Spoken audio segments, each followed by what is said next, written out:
Épître de Pierre, chapitre 2.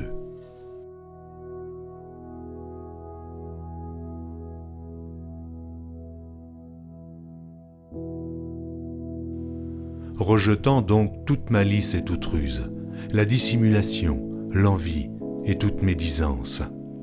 Désirez comme des enfants nouveau-nés le lait spirituel et pur, afin que par lui vous croissiez pour le salut. Si vous avez goûté que le Seigneur est bon, approchez-vous de lui, pierre vivante, rejetée par les hommes, mais choisie et précieuse devant Dieu.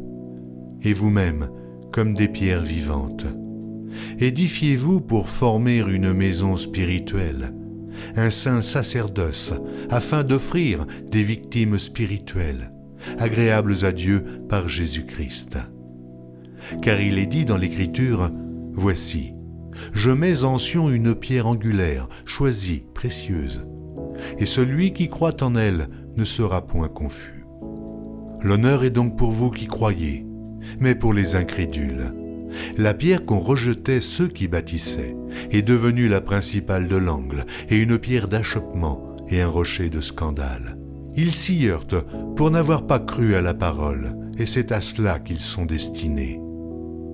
Vous, au contraire, vous êtes une race élue, un sacerdoce royal, une nation sainte, un peuple acquis, afin que vous annonciez les vertus de celui qui vous a appelé des ténèbres à son admirable lumière.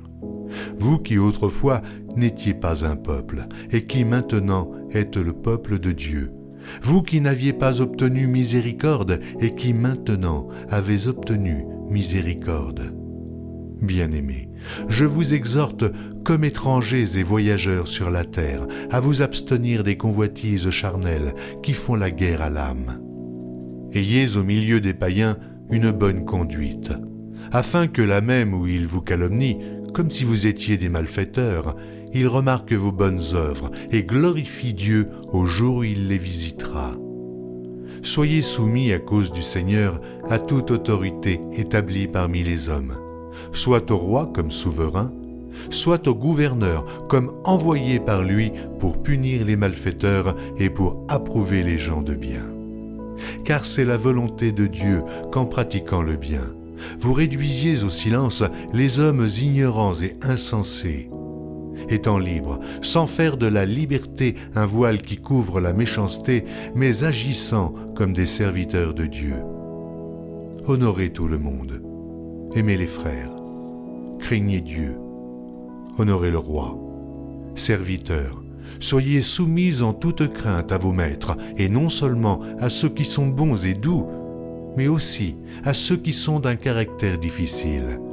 Car c'est une grâce que de supporter des afflictions par motif de conscience envers Dieu, quand on souffre injustement. En effet, quelle gloire y a-t-il à supporter de mauvais traitements pour avoir commis des fautes? Mais si vous supportez la souffrance lorsque vous faites ce qui est bien, c'est une grâce devant Dieu. Et c'est à cela que vous avez été appelés, parce que Christ aussi a souffert pour vous, en laissant un exemple afin que vous suiviez ses traces. Lui qui n'a point commis de péché, et dans la bouche duquel il ne s'est point trouvé de fraude. Lui qui injuriait ne rendait point d'injure, maltraité ne faisait point de menaces, mais s'en remettait à celui qui juge justement. Lui qui a porté lui-même nos péchés en son corps sur le bois, afin que, morts au péché, nous vivions pour la justice. Lui par les meurtrissures duquel vous avez été guéris. Car vous étiez comme des brebis errantes, mais maintenant, vous êtes retournés vers le pasteur et le gardien de vos âmes.